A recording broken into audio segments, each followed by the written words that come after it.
Loan me a minute, let me borrow your ear. I'll sing you a song about Leonard Peltier. He's gone so long in a federal jail, the innocent victim of a tangled tale. In South Dakota, where the fear was thrown, the presidents watched from a mountain of stone. They said all people were free to roam. There was a struggle for freedom in the Indian home. How many have gone before? And tell me how many more must be lost to the Indian wars.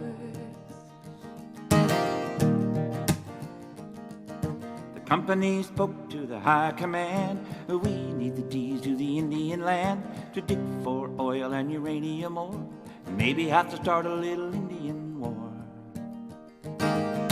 The orders came from away on high. If it was a job for the FBI, it won't be hard. All we'll have to do is just cause a little trouble and follow it through.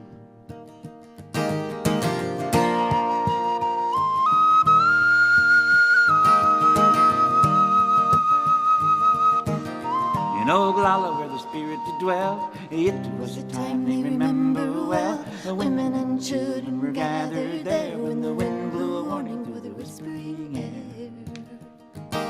And Leonard Peltier was one of those who came to the call when the time arose, and dangerous strangers are prowling around, bringing trouble to the reservation grounds.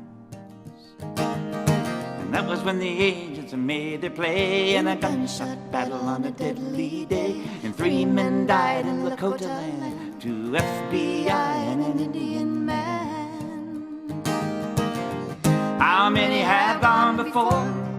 Tell me how many more must be lost to the Indian war. Joe Stunts was a man that died that day, but the eyes of the law didn't see it that way. All they cared about was their own kind. I'm gonna get somebody for a capital crime. The charge was set for homicide, but Leonard got away to the Canada side, where he lived for a while in the northern town, till they came up and got him and brought him back down.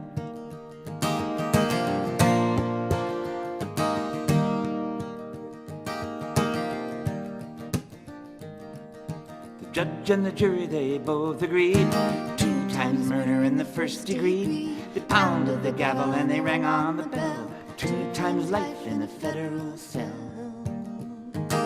Citations came from Washington, congratulations on a job well done. 2 agents gone is a mighty price, but if you want something bad, you gotta sacrifice.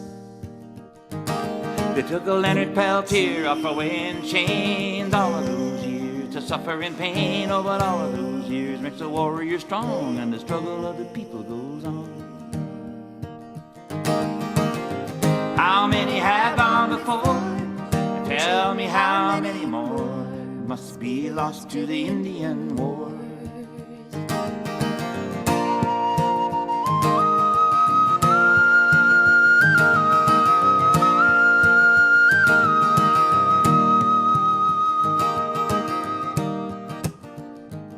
And so it's been since days of old, when Custer died for a mountain of gold. But times have changed and passed him by. He's been replaced with the FBI. Oh, it's all so easy to weep and moan for a warfare fought so far from home. You can preach of peace from a righteous stand while they struggle for peace on the Indian land.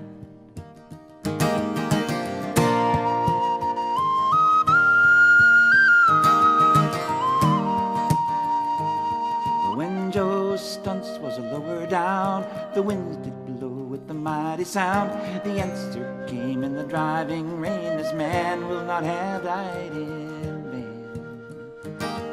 For the hollow power of the lock and key ain't nothing to the power of the raging sea. The lightning strikes in the angry skies, it puts the power into people's lives. Oh, the weather is building to a mighty storm, and the words in the wind that come to warn are once more spoken to your ear. Only this time the name is Leonard Peltier. How many have gone before? Tell me how many more must be lost lost to the Indian War.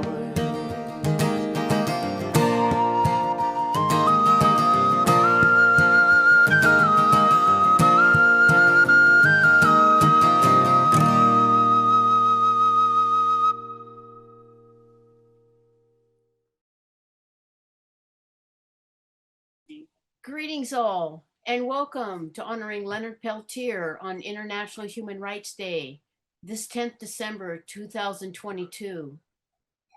I thank each and every one of you for joining this Zoom event today.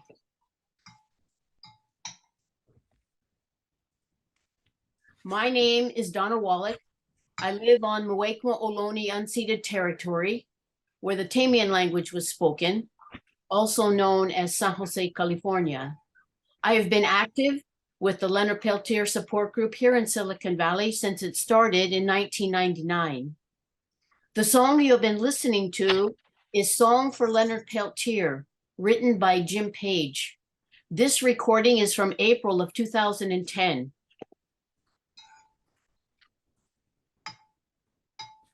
When Jim Page recorded Ghost Bikes at Jack Straw Productions in Seattle, Washington. The ensemble on the record includes Aaron Corday, Joel Litwin, Grant Dermode, Michael Gray, and Joe Martin. This song, Song for Leonard Peltier, is Jim Page and Aaron Corday singing and playing the flute at a live studio audience. Hi, sweetie. Please let us know in the chat where you are participating from, land acknowledgement. Yeah. I'm also going to request that everybody I had a good day. Put yourselves on mute. I'm going to walk in the rain, otherwise we've been home. Put yourselves on mute until it is your time to either speak or perform. Where the hell is Please also use the chat to let me know who among you want to perform or say something or speak to honor Leonard Peltier today. I'm assuming everyone on this Zoom know who Leonard Peltier is. In my opinion, it is a war crime, a crime against humanity, and a crime against peace that Leonard Peltier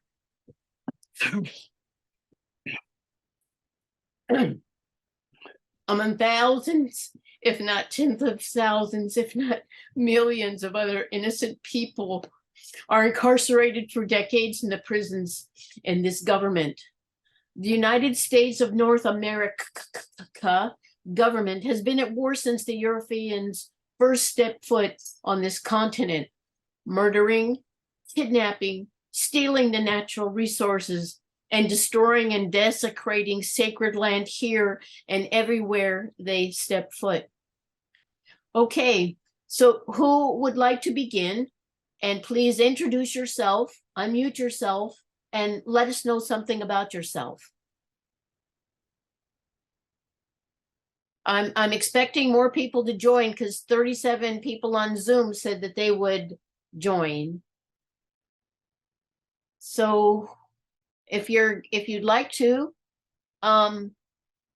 either raise your hand or unmute yourself if you would like to speak, share something with us. And then if you do that, please let us know who you are. Okay, Tim O'Connor. Hi, Tim. How are you? Okay, let us know something about you, sir. Okay, I'm with an advocate of the LPLP, the Lakota People's Law Project, and they have a very much an interest in advocating for the release of the political prisoner Leonard Peltier. And Chase Iron, what's his last name? Iron Eyes is one of the lawyers at this Lakota People's Law Project, and he's a great advocate for the release of Leonard as well.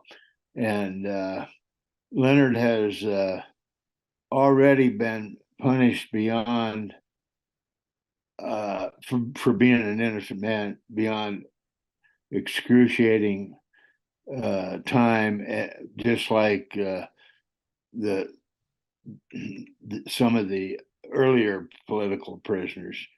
And we hope that he is pardoned by the now President Biden. And I hope he gets on the move on that, because that's very important for Leonard to be able to come home after he's been so sick and he's been not taken care of properly in the prison hospitals. Thank you. Thank you, Tim. You bet.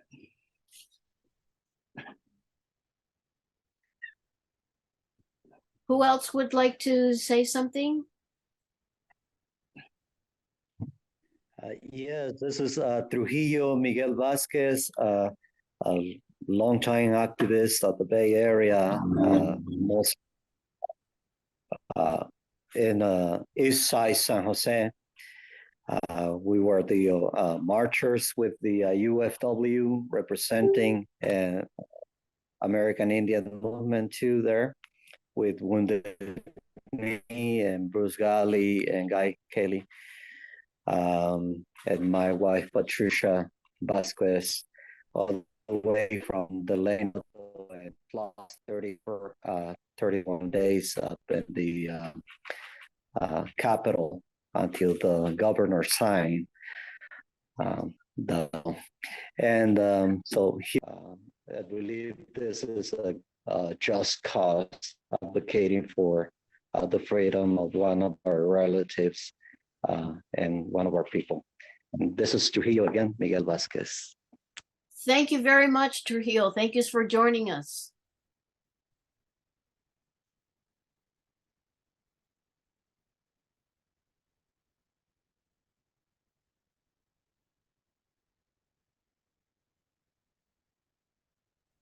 Okay, I'll speak. Thank you. I'm so happy to be here. My name's Gavrila. You can call me G. I know a few people in the Hollywood squares already. I'm with Amnesty International Group 30 in San Francisco, and we've been advocating for Leonard for a long minute. And just the thing I will share is we will be having an action in San Francisco. I think I'm going to see Charlie there, and hopefully Morning Star. And anybody else who's in the area, please come out. It's Tuesday at noon at City Hall on the Polk Street side steps, and that's San Francisco City Hall. So we will be doing, the Board of Supervisors had passed a resolution calling on Biden to grant Leonard clemency back in February. And so in honor of Human Rights Day, we'll be doing that action when the Board of Supervisors are there, which is a Tuesday. So free Leonard this year, and great to be in community with all of you, and hope to see you in person and hope to keep seeing you virtually. Thank you so much for inviting me. Thank you very much, Gavrila. Also, I know it's not, I've already spoken and not everybody has had a chance yet, but there's also going to be actions for Mumia Abu-Jamal next week. So in San Francisco, I think it's December 15th, and in Oakland, it's December 16th. Not remembering where and what times, except I think both of the actions are sometime like around noontime. So unfortunately, I can't go, but Mumia is another political prisoner who is an innocent man, incarcerated for decades, spent decades and decades in solitary confinement. New evidence has been revealed showing explicitly that he did not have a fair trial at all, that the judge was determined to make sure that he would get the death penalty. And this judge in Philadelphia is not willing to look at this evidence and is not willing to enable him to have a new trial. Charlie, do you have the information? Unmute yourself, please. Hi, Donna and G and everybody else. So Thursday, it's at the new federal building, 7th and Mission at 5 in San Francisco. And Friday, it's at noon in Oakland at Oscar Grant Plaza, 14th and Broadway. Cool. And Gavrila put it in the chat. So if people can make it, go to the chat and get the information.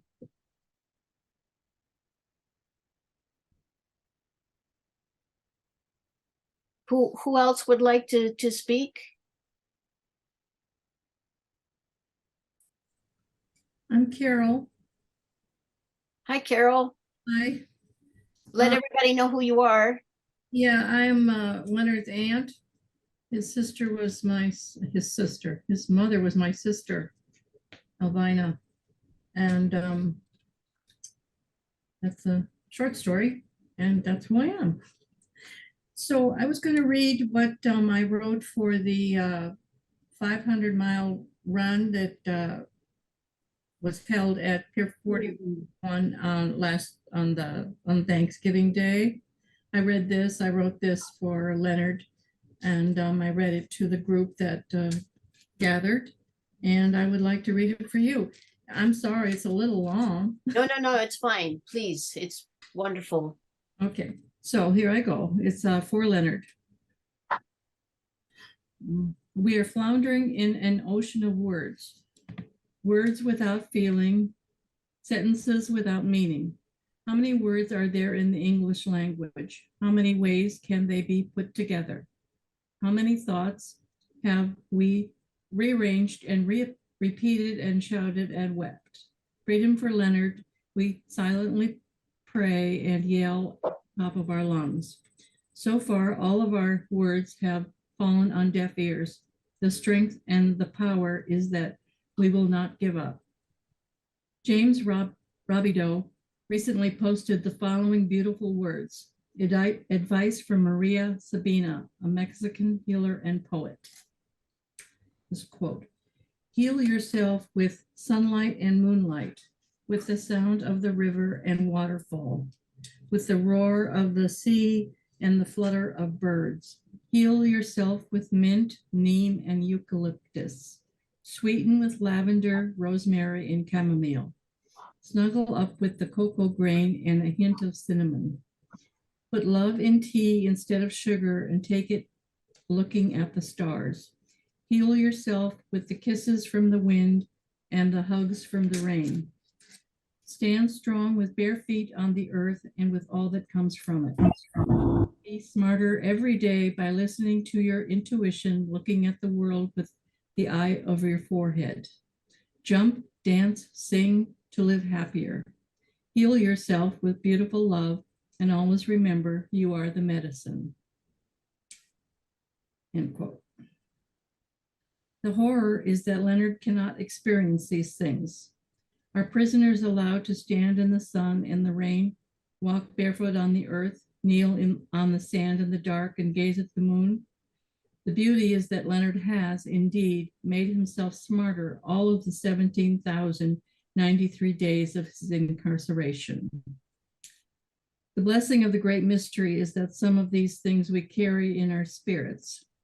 Perhaps that connection is all that moves us forward each day. Sometimes it crosses my mind that maybe I should set myself on fire on the steps of City Hall or near the White House or in a forest in the middle of nowhere. Would that act cause enough of a commotion in the media to get anyone to pay attention and take action? Probably not. We are invisible people walking the earth, speed bumps on the highway of manifest destiny. But where would we be without hope? As we go about our lives this day, let us keep hope and trust alive in our thoughts. Hope that Leonard's children, grandchildren, and all of his relations and supporters can embrace him in freedom. Trust that Leonard will walk free on Mother Earth. Someone asked me if I was cooking a turkey on Thanksgiving. I replied, no, we really don't do that anymore. She said, oh, you've nothing to give thanks for? And I said, I give thanks every day for everything. I borrow the words and say to myself, lose sight of this and you say goodbye to your soul. Several years ago, I had a discussion with a therapist, of which I've had a few. I told her I wanted to know the truth of my own life. she suggested that I watch the movie Rashomon. I watched. At my next appointment, I said I understand about human witnesses and their frailties, but the truth exists in the universe. That's what I want to know. The therapist did not understand my point. My point being that the truth exists in the universe. Everything else is man-made. The universe knows the truth. Leonard signs his messages Doksha. According to a search engine, Doksha means everything is as it should be. I always stop to ponder, is everything truly as it should be? I never presume to use that word in response to Leonard. In my life and in Leonard's life, I see things as they should never have been. I could have another year or 10 years or 10 minutes in this life, but I'll remember this day and all of your faces. Thank you for being together on this evening to remember Leonard. Thank you.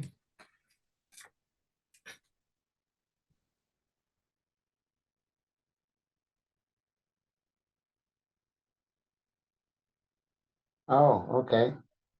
Yeah. Yes.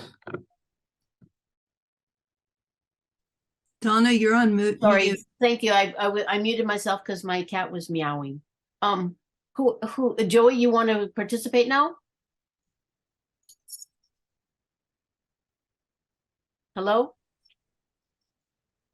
Can I say really fast, just Carol, how gorgeous that was and how moving that is? And also just want to send you a virtual hug and appreciation and gratitude to you.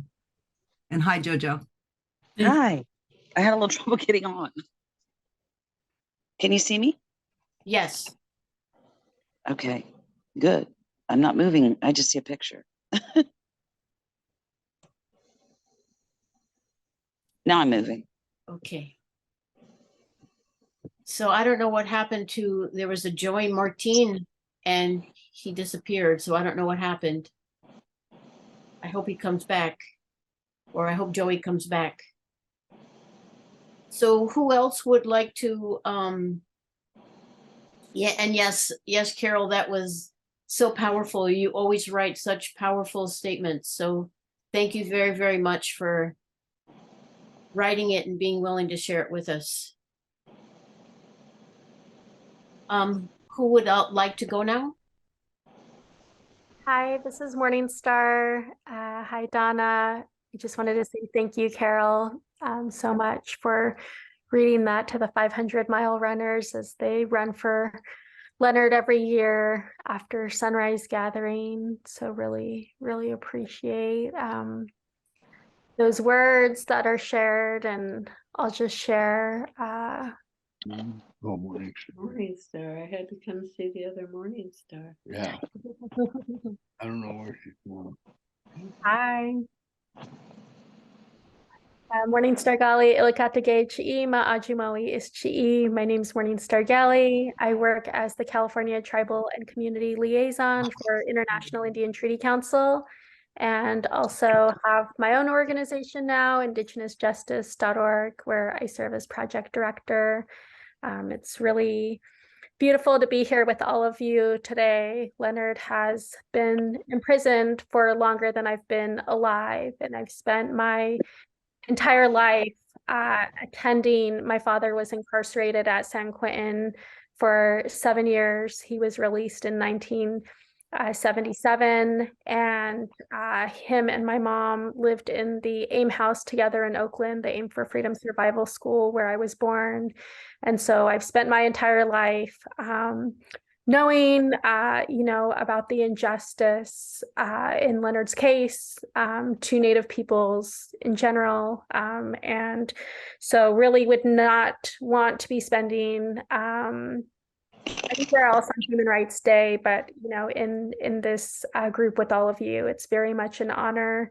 I wanted to share a small quote from Leonard from his prison writings, My Life is My Sundance.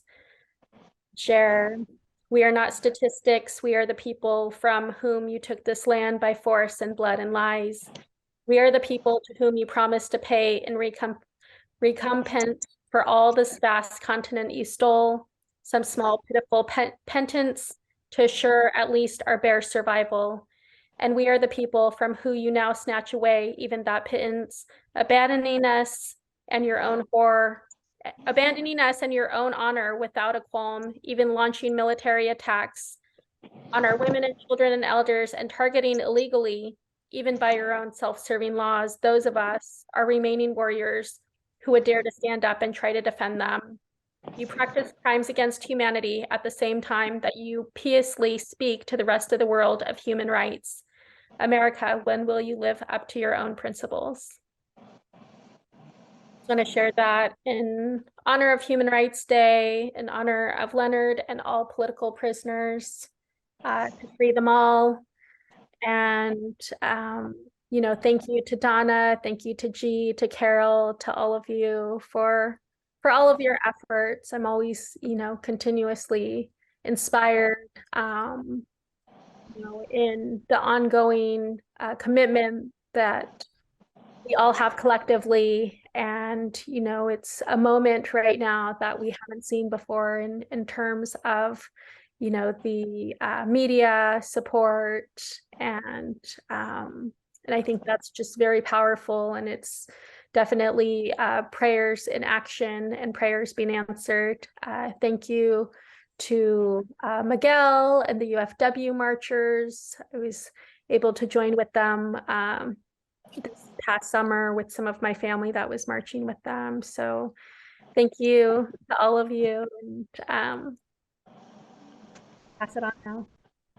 Thank you. Thank you so very much. Who else would like to share something? Is it okay if I go now? Yes, I have an please do. elder that I have to go by her house by 10 o'clock, and it's after 9 here. So, okay, first I want to introduce myself. My name is JoJo Brooks Shufflet, and I'm Hatteras Tuscarora from North Carolina. And I was involved with AIM since, I guess since I was 6 or 7. My grandfather was in it. We were terminated in the 70s, and somebody contacted Banks or Dennis Banks about it, and he came on out here, and one thing led to another, and I ended up at the occupation for the BIA, or the BIA building, in 1972. And we just had, it was just the 50-year anniversary of that occupation, was November 2nd through the 9th. And I don't think a lot of people remember that or realize its significance. But, shortly after that, so much legislation was quickly passed. And I was Dennis's attorney for a while, and we used to discuss things. And we were close. And anyway, we wondered why that was so effective, that occupation. And we came up with one reason was it was really the first time that non-Indians and Americans saw guns pointed at us. They did. It was all right there. It was a living room war, that week. It was the top story. We were televised, unlike even Standing Rock or Wounded Knee. We were televised, that people saw it, and it made a difference. So the termination policy changed, freedom of religion for the Indians. It was all changed quickly after there. But anyway, Dennis was very close with Leonard, and he left me quite a few of his things when he passed, and one was a letter that involved Leonard. I just found it last Christmas when I found a backpack of his in one of my closets, and I read this. And anyway, I wanted to share it with the group. Concerns Leonard. It's not very long, but I think it's meaningful, and it's all certified. He mailed it himself. This is his personal copy. It's his edited copy. Okay. It was mailed on May 31st. He certified, mailed it out. And excuse my voice. I've got a voice issue going on. So I sound kind of squeaky, real low. All right. It's mailed May 31st. What is the year?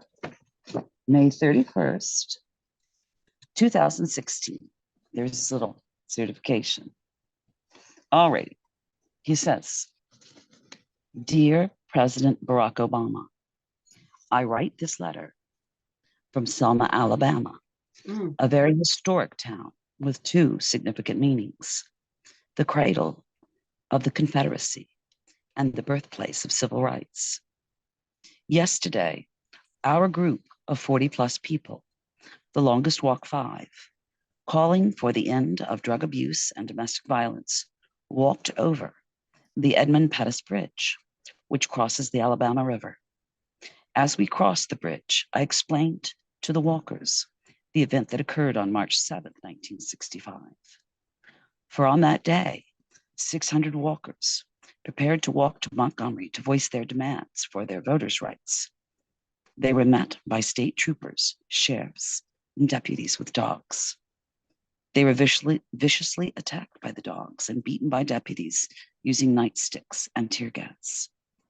2 weeks later, Dr. Martin Luther King successfully led 300 walkers across that bridge, protected by the United States Army and the Alabama National Guard, to Montgomery, Alabama. On February 5th, 1965, President Johnson signed into law the Voting Rights Act. On February 27th, 1973, another action that was much less noticed by the public took place at Wounded Knee, South Dakota, when the American Indian Movement, acting with the Oglala Sioux Civil Rights Organization and the Oglala chiefs and headsmen, reasserted their right to control their own destiny on their nation's territory. On January 1st, 1974, two men, Russell Means and myself, leaders of AIM, defenders of the Wounded Knee siege, were arrested and tried. After 9.5 months and looking at 127 years, federal judge Fred Nichols, citing governmental misconduct, dismissed all charges against us. This is where it changes a little bit, his edits. I never understood why the federal government feared us. We weren't lawyers. We weren't doctors. We weren't architects. We were just Indian guys who wanted more for the next generation. We had nothing to offer but our liberty and ourselves.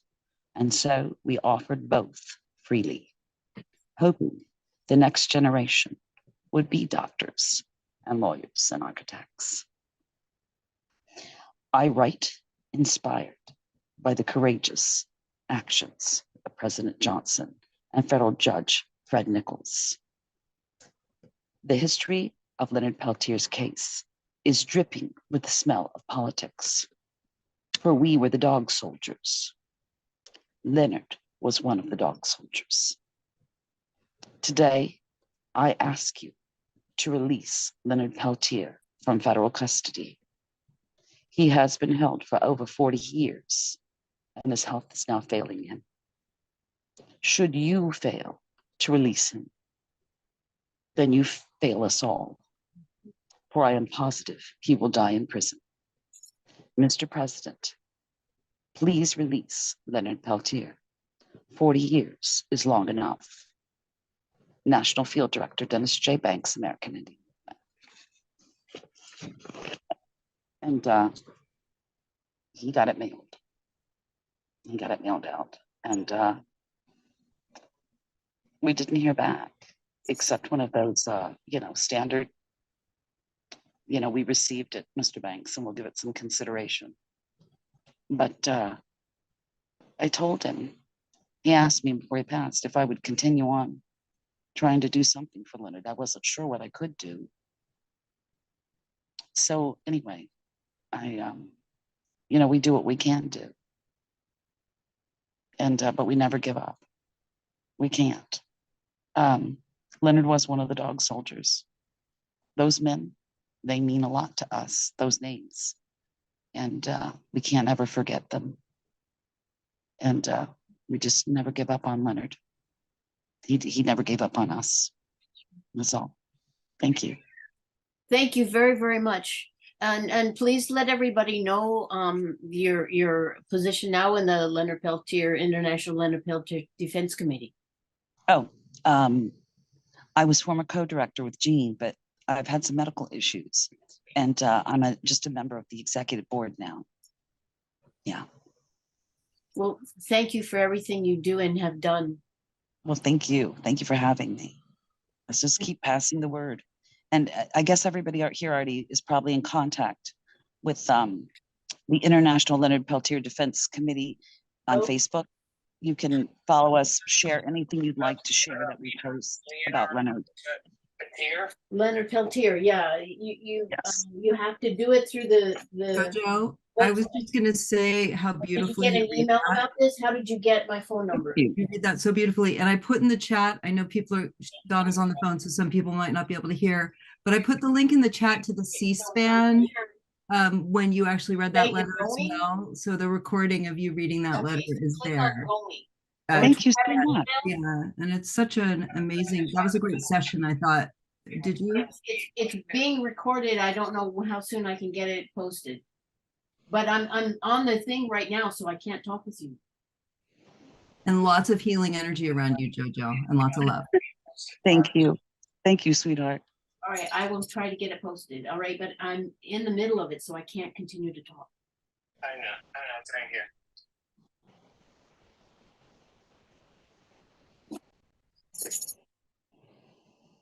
I apologize. Thank you very, very much, JoJo. Thank you. Thank you for having me. Oh, you're very welcome. Who else would like to speak, say something, share your thoughts? And you, even if you've already spoken, you can speak again. I was expecting 37 people to join because that's what the Facebook said, but sadly, people said they're going and they're not coming. So what about you, Charlie?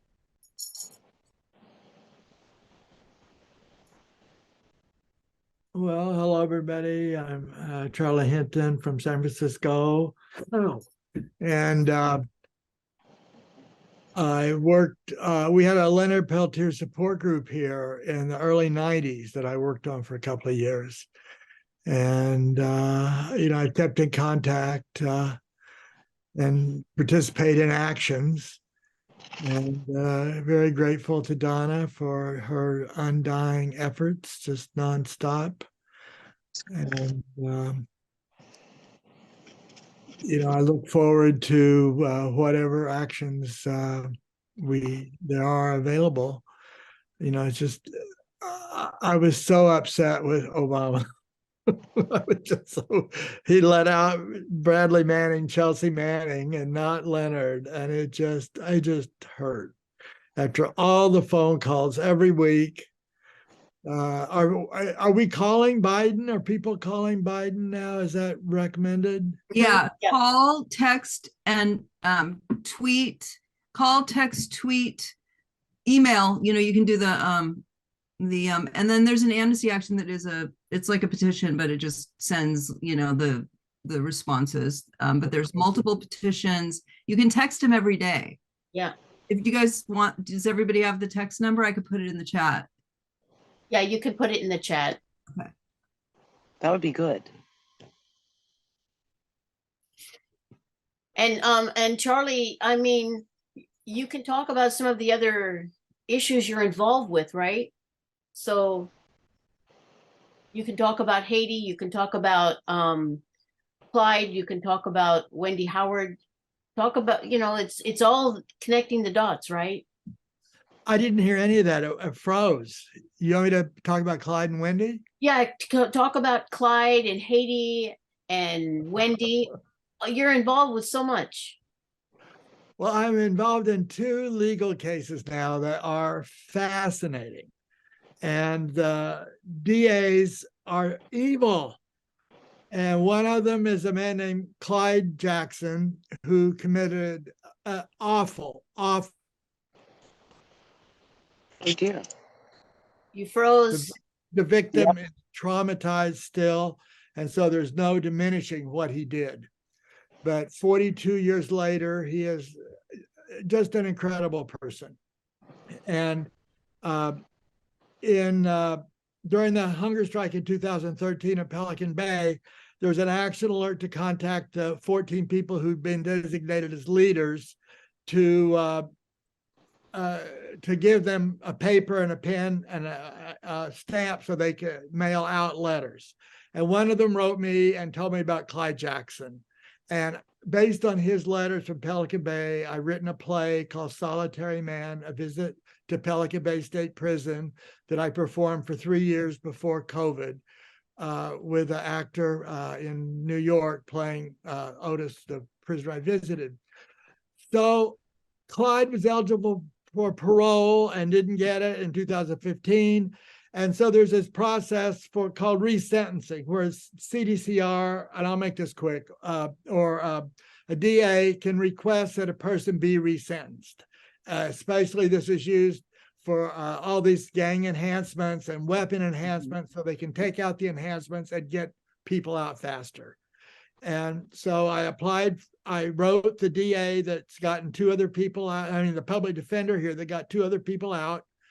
And then we started this 1170 process. And for him, the resentencing was going to be to transfer his case from adult court where he was tried back to juvenile court. So we get to juvenile and the motion's granted. So we get to juvenile court expecting him to be let out for time served. And Chesapeake's DA office decided to withdraw the original request for 1170. So for the last 3 months, we've been in court with this juvenile court judge deciding whether to keep the case in juvenile court, which would let Clyde out, or to move it to adult court, which would probably uphold his original sentence of 72 years to life. And it's just watching this process. And now, of course, the DA Jenkins is not giving up at all. And so we had 3 days of hearings last week, and there's 3 more days this week to decide whether to keep the case in juvenile court or not. And it's so hard for him. It's just such an awful, awful, awful process. Wendy Howard is in Bakersfield, Tehachapi. She was in a relationship with this awful man who beat her with a baseball bat while she was pregnant, and she finally got rid of him, but they had a daughter together. And in 2019, she found out that he had been abusing their daughter, and she was 15, since she was 15. And that he was masturbating in front of her, and 3 other teenage girls testified in trial that he'd done the same thing. One of them said that he ejaculated onto her computer keyboard as she was typing. And so 3 days after she learns about this, he lives 3 doors down, and he calls and asks if he can bring his son to play with her grandchildren, who are the same age, and they play together all the time. And she had reported the molestation to the police. They had done nothing in 3 days. They said they were investigating. They had multiple police cars at her residence, which made him very suspicious. And he was calling multiple times and saying, "Why are the police there? Why are the police there?" And so he comes to her house on an all-motor vehicle, and she has a gun in her waistband behind her back because she's afraid of what could happen based on his history with her. Right. And according to her, she showed him the photo of him on their daughter's breast that she found on the computer. And he got very angry and started moving his all-terrain vehicle towards her, and she shot him and killed him. And she's being tried for first-degree murder. And the trial lasted almost 2 weeks. It was horrendous. And 4 young women had to get up on stand and testify what they had gone through with this man.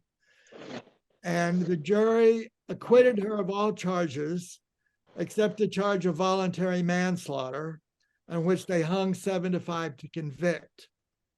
And this, I don't know, it gets really complicated now because the judge gave incorrect instructions to the jury and said there were 2 sources of voluntary manslaughter, one for crime of passion and one for another reason. And the jury acquitted her on one and hung on the other. So now the DA wants to retry her on this one charge, and her lawyer is saying there's double jeopardy. You've already found her acquitted of voluntary manslaughter, and we can't retry the case.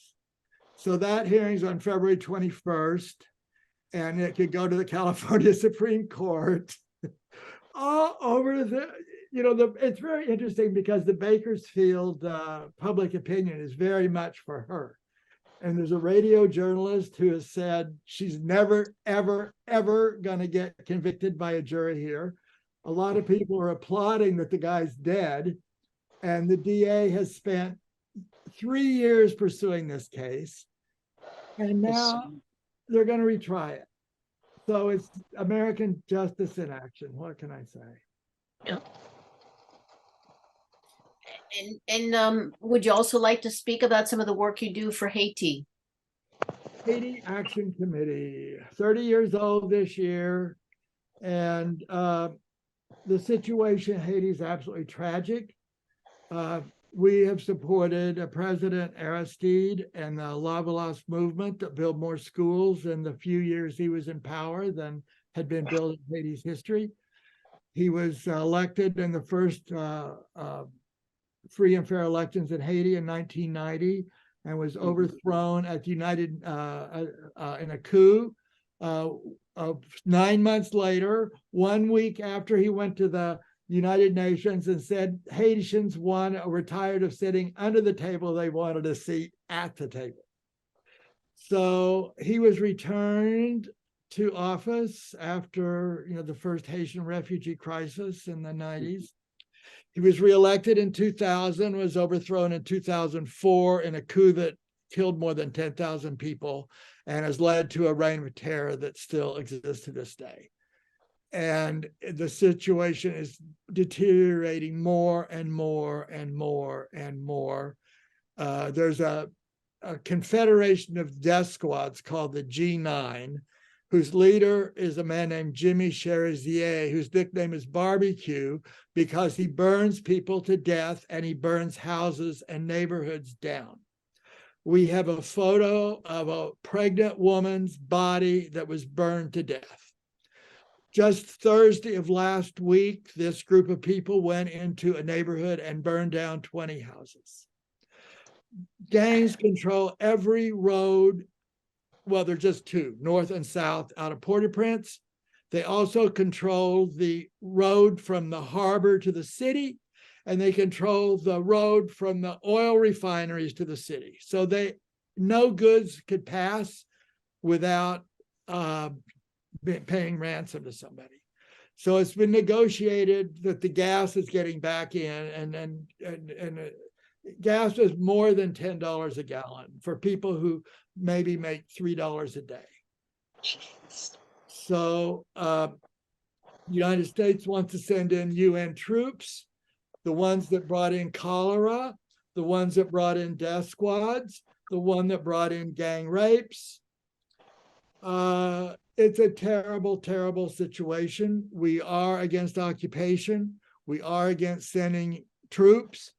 And we are for getting rid of this president whose party is called the Skinhead Party, who's unelected, who was appointed after by the guy who got executed, who was a drug dealer.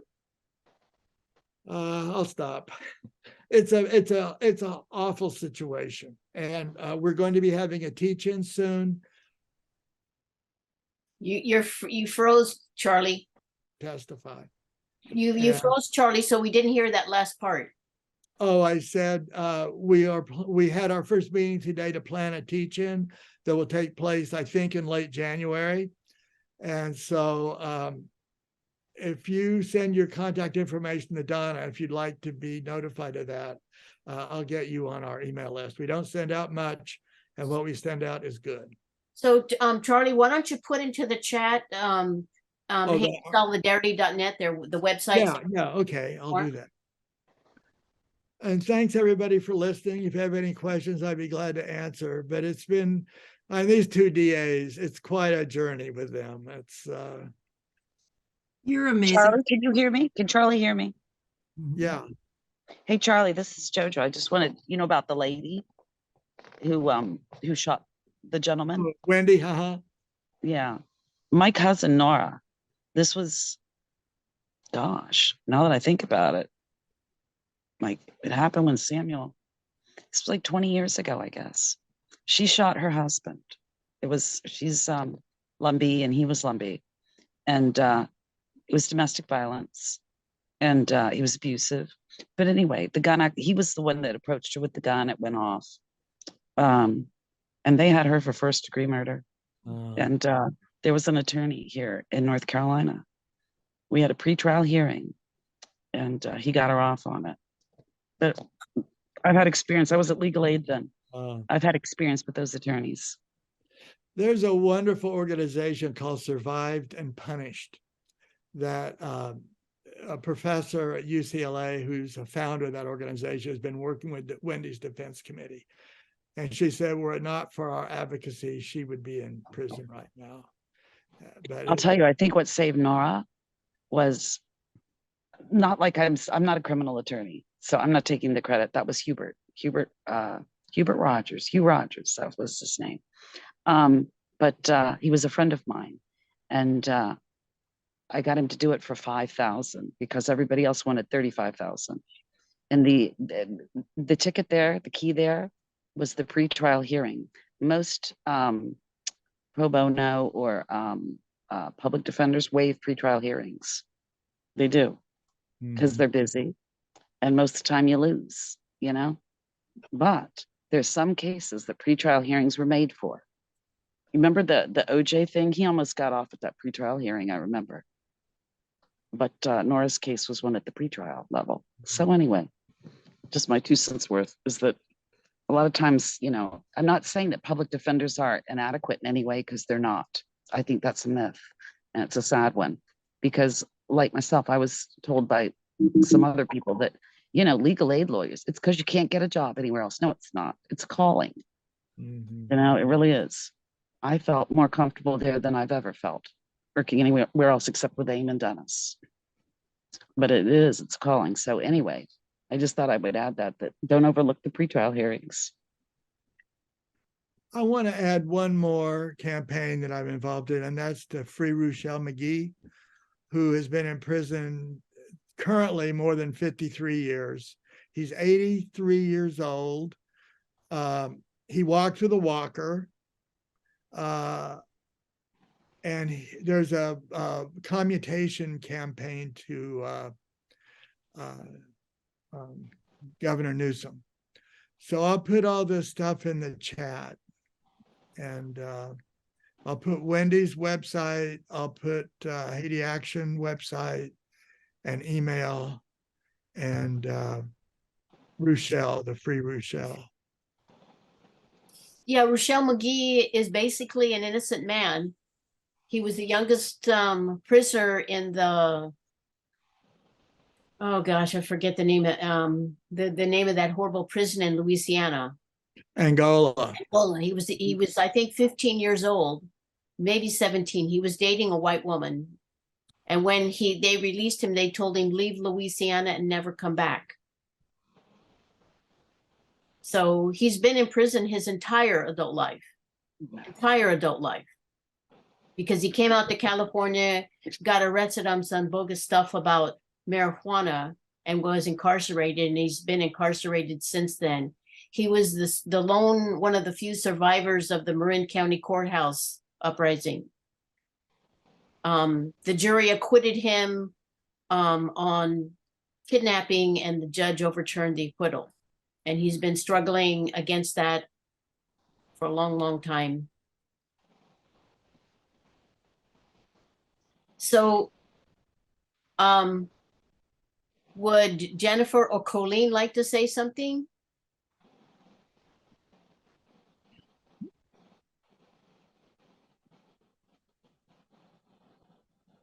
Hello? This is Jennifer. I'm sorry. I'm not going to do a video, but I was hoping to sing a song with my friend who had written a song that's against hydrofracking, and it ties in with me in so many ways to there's so many wrongs done to Indigenous people, throughout this continent, including Leonard. And I'm someone who's followed Leonard's plight and the AIM since I first learned about it a long time ago. And it's just tragic, and I just wanted to be a part of this collectively. I won't be performing or singing the song, but I've sung it at like Standing Rock protests and you name it, lots and lots of things all around my state to try to stop hydrofracking, and in solidarity with lots of different groups. But thank you so much for organizing this and for what you're doing and everyone is doing. Thank you very much, Jennifer.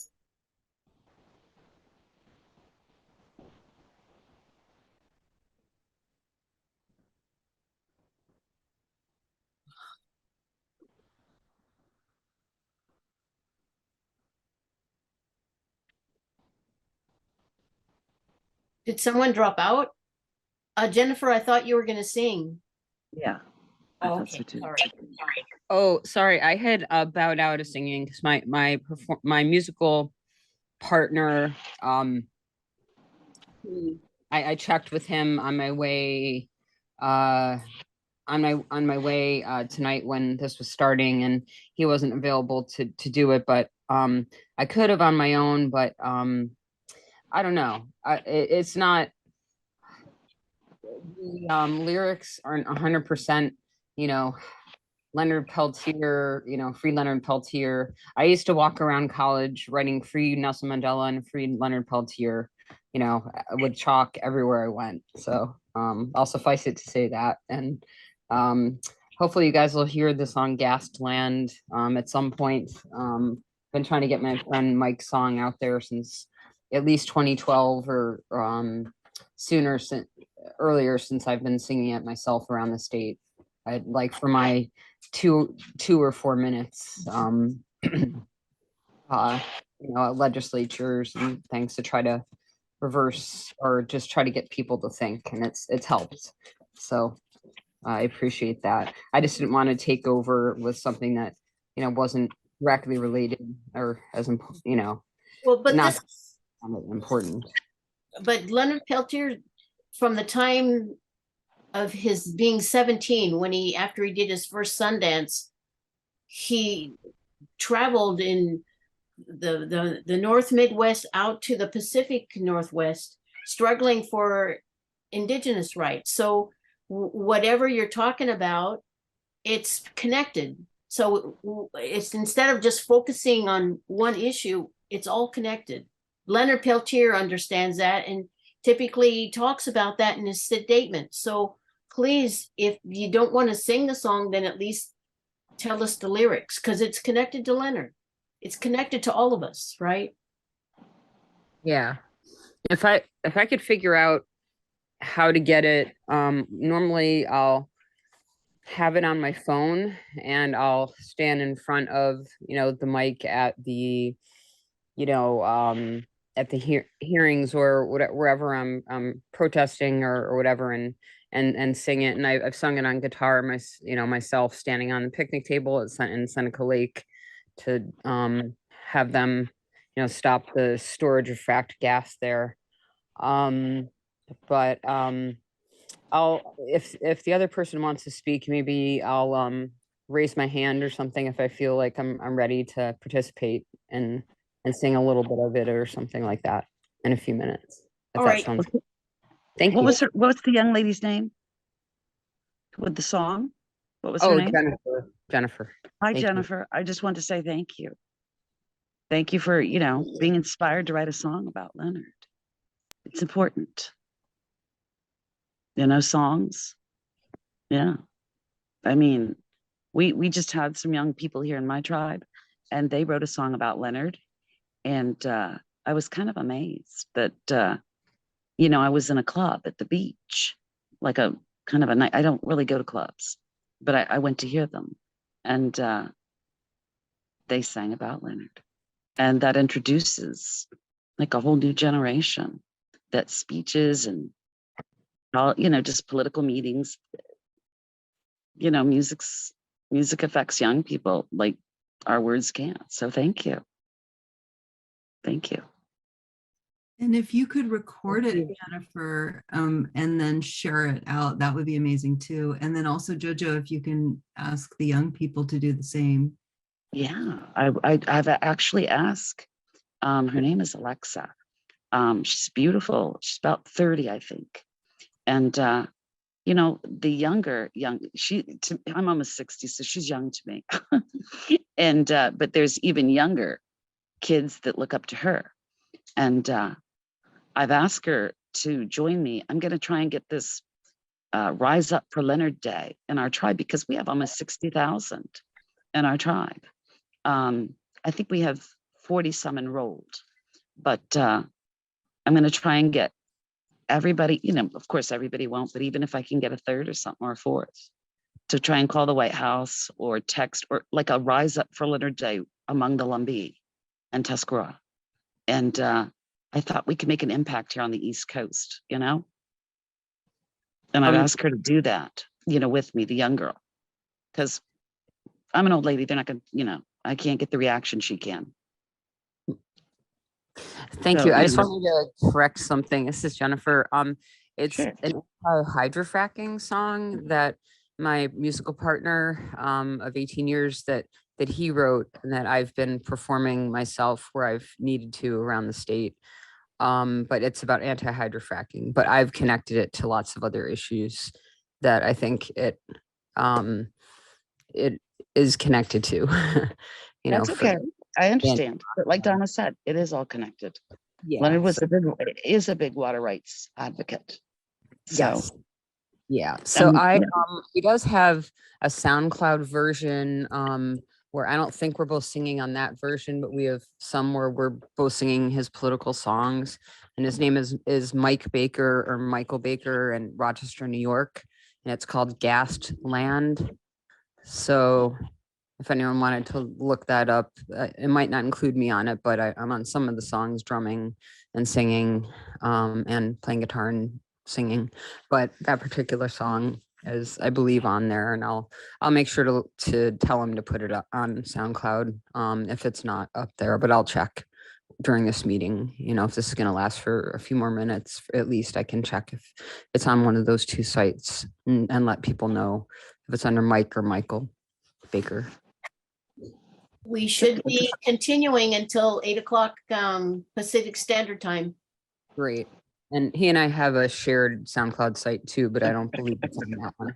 All right. Thank you very much. Thank you, Jennifer. So we have. I'm going to have to bow out, Donna, because I've got an elder I have to put to bed every night. And it's after 10. I told her I'd be there at 10. All right. But I've so enjoyed meeting all of you, and thank you for allowing me to speak. Well, thank you so very much for joining. Thank you. Thank you for taking care of an elder. Oh, she's something. I like her. But anyway, Gabby, it's Gabby, right? From Amnesty? Yeah, you can just call me G. G. Okay. Okay, G, it's J. Okay. Good night, sweetie. Nice seeing you again. Nice to see you again too. Take good care. Okay. All right. Good night. Bye. Okay, so there are a few people who haven't yet spoken or shared something. If yeah, any of you, and some people who have just joined. So if any of you would like to speak, please unmute yourself and share tell us something about you or who you are and share what you'd like to share.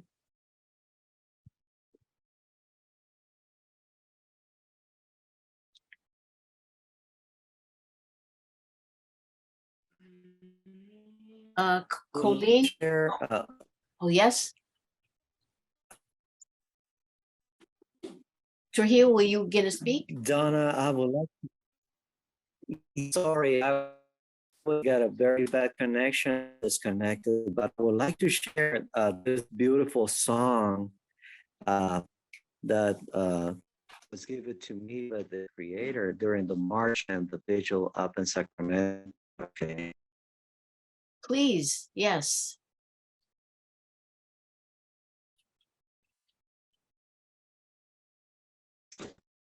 Okay, it's going to be on English first, so you can understand my Spanish song.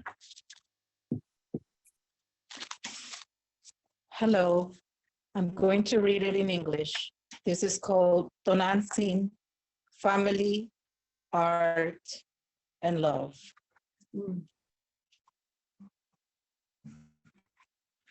Another 24-hour day in Sacramento. With the vigil on this sacred land, after dark till early morning, rats rumbling everywhere. Some nights we fell asleep on sight. Other times, as warriors, we'd fight to stay up all night. Oh, Mother Earth, brown Guadalupana, your light can guide our path through the dark moments. And when morning star arrives, we can still connect with your motherly love through our roots. The fire of your altar is burning in our chest. And the kids, the new generations, are ready to keep it burning. Now the time has arrived, and each of us must part ways to fulfill our mission in life. I accepted with tears of joy rolling down my face. My beautiful people of the valley in Sacramento, we're friends, we're relatives, we're all part of this huge cosmic being called family, art, and love. Tonantzin.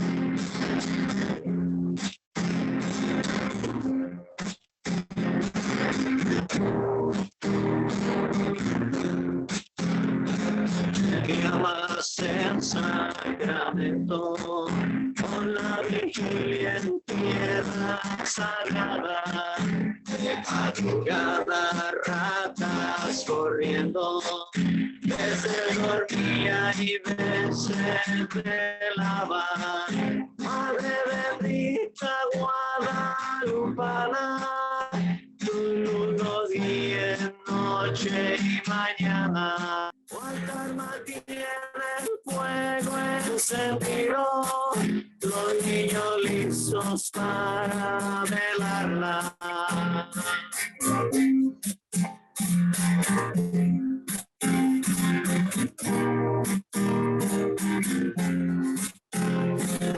Hoy me despido contento, con lágrimas sobre mis mejillas. Valle de Sacramento, somos hermanos, somos familia. Madre bendita Guadalupana, tu luz guíe noche y mañana. Tu altar mantiene el fuego encendido y los niños listos para velarla.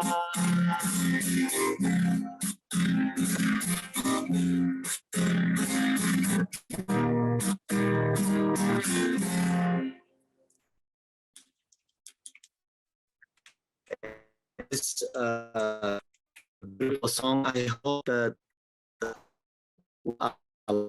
your voice being heard.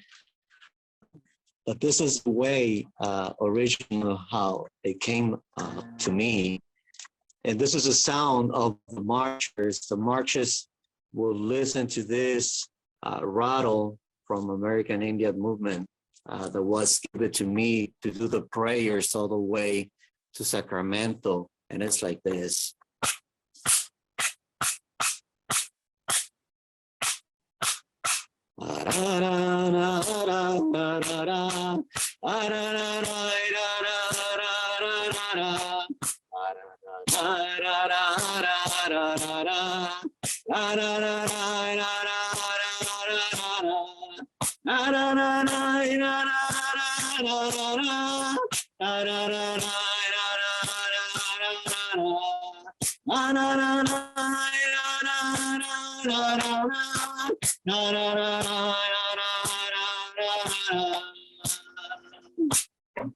Oh, and this is a blessing for us and to our relative to be free from.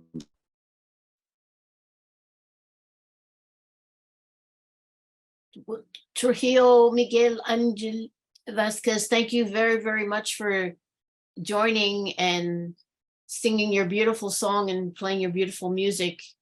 And also thank you so very much for joining in the march from Delano to Sacramento. Thank you so very, very, very much. So there are a few people who haven't yet spoken. So if anybody of you would like to share something either about Leonard Peltier or other justice struggles you're involved in, please feel welcome. You just need to unmute yourself. Also, everybody check out the chat. There's all kinds of information in the chat. So, and the how do you say, the save chat is enabled, so you can also save the chat. So who else would like to share?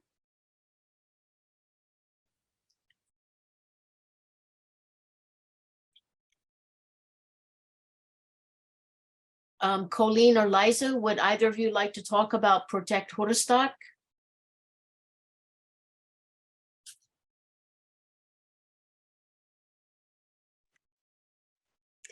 Hi, Donna. Thank you so much. I actually have a bad flu and I just came on to support, and I want to thank you for organizing this beautiful time together. I'm so moved by the song I just heard and I just came on late. I'm sorry. But I just want to, acknowledge the deep impact that Leonard Peltier has had for our nation, and somehow through the sacrifice and through this time that he's held the light for justice and for Indigenous people and for the earth and for the well-being of everyone, that that it's actually helping our voice become stronger. And so I just want to really acknowledge how moved I am by his courage, every day, and and other people who walk the path of standing for justice and peace and wellness in this world. And when I was very small, I had the honor of meeting Joan Baez, and I wish I could ask her to sing a song for Leonard Peltier. Maybe she has already, but I music is such an important way, and I love that we're sharing tonight this way. I work right now in the Monterey Bay area, Santa Cruz, for helping to protect Juristac, the sacred land of the Amamutsun tribe of our area. And that land of Juristac was the sacred ground of many of their ceremonies and dances. And so, you know, it's imperative, it's critical for the wellness of our area to protect it and see that restored. And I don't really have a song, you know, tonight really to share, but acknowledging everyone. And I remember in my travels when I was young, I visited Hopi land many times. Well, not many times, but 3 times was many for me. And maybe I could just, even my voice is very rough, I'm sorry, but I could just sing a prayer I learned with the Hopi when I was there, and with the elders there, if you like, for Leonard, for all of us, for the earth. So it goes like this. It goes. Kuate leno leno mahote, hayano hayano hayano. Kuate leno leno mahote, hayano hayano hayano.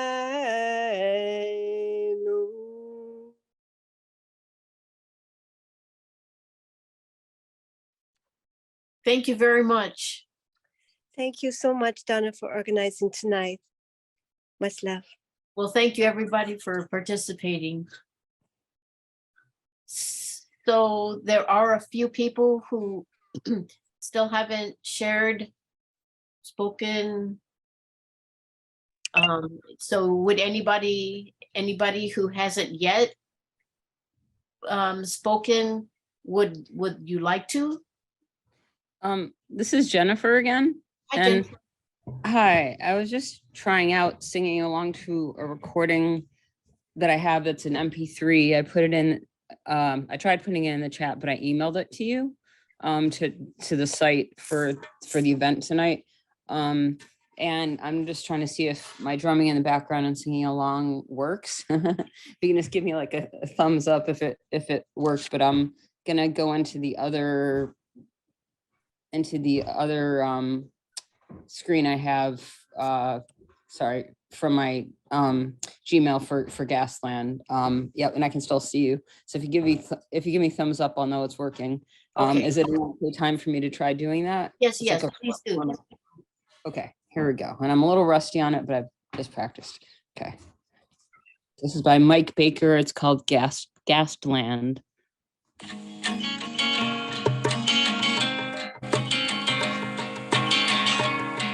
Can you hear okay? And I'm gonna try to sing too.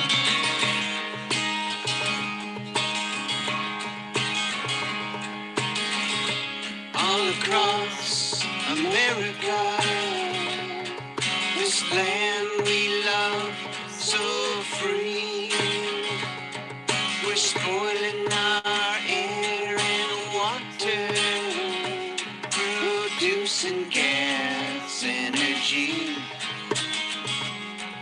They call it hydrofracking, drilling deep for nature's gas, with hundreds of secret chemicals going down and back up with the blast.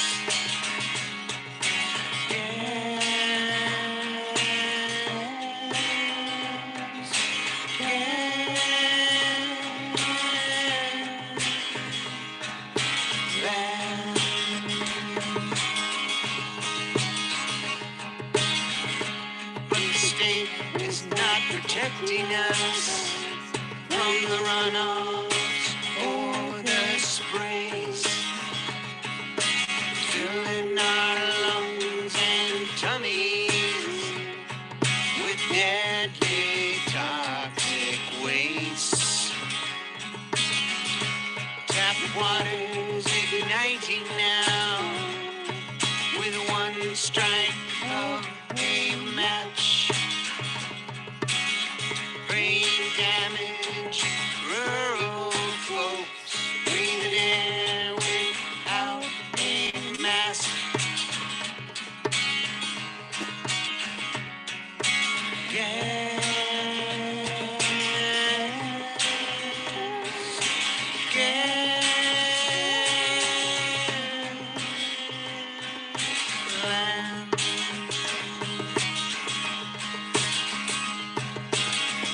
Sadness welling up inside me with every drill in sight. We're losing our vital life supports. We're losing our human rights. Some say we need the jobs. Some say we need the tax. Others say what good is the money when your body can't relax.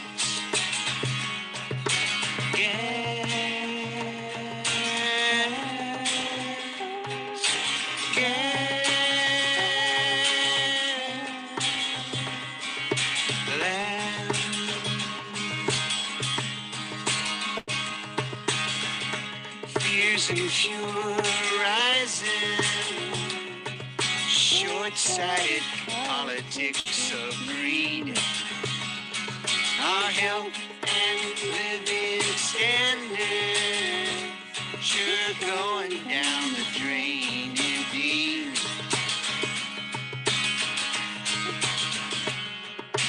All across America, this land we love so free. We're losing our air and water to homeland security.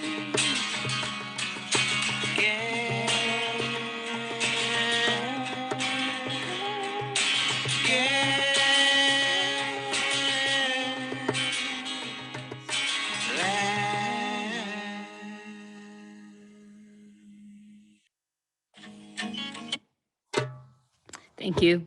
Thank you very much. Thank you very, very much.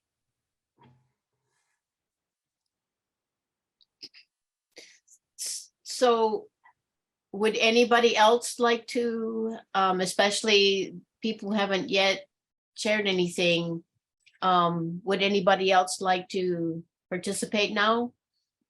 Say something, tell us what you do. I would just like to introduce myself because I got here really late and I apologize, but it's really great to see this meeting for Leonard, and I'm really grateful for your invitation, Donna, whom I've met, was it 20 years ago? Something like that. In the International Solidarity Movement, you know, and I appreciate this meeting and everyone's diligence in freeing Leonard Peltier. Thank you. Thank you. So, so John, I've Yes. asked other people to talk about other things that they work on, right? Because it's all connected, right? It's all connected. So maybe you would like to tell people about your experiences in Palestine. Well, it's been a while since then, and it was probably the most, it was one of the most important times of my life. And I went there with the International Solidarity Movement in 2002, 2003. and where I met you and your sister of blessed memory. And I learned mainly, my main takeaway is that the struggle in Palestine, as here, is about land. It was not about religion. People were trying to make it about religion. It was like, oh, this intractable conflict. It's so terrible. It's so,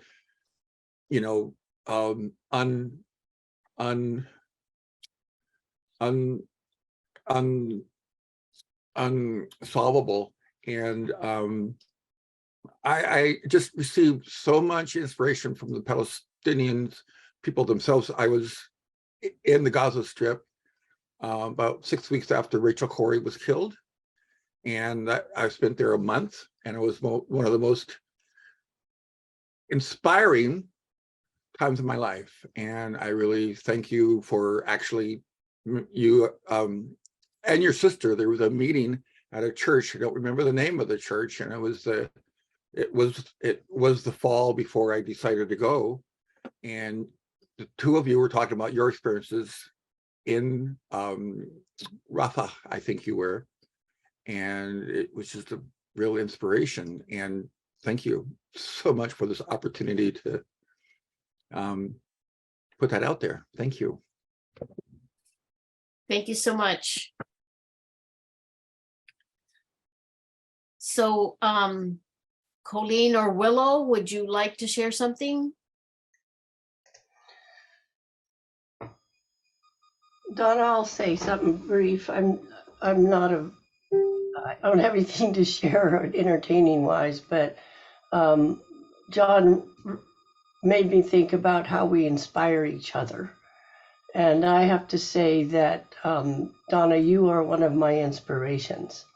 So your dedication to Leonard for so many years and in so many venues, and so, I mean, you are just a force of nature for him, and I really value it. I had not known of his case till I got to know you, and I think you're spreading that information in that sense.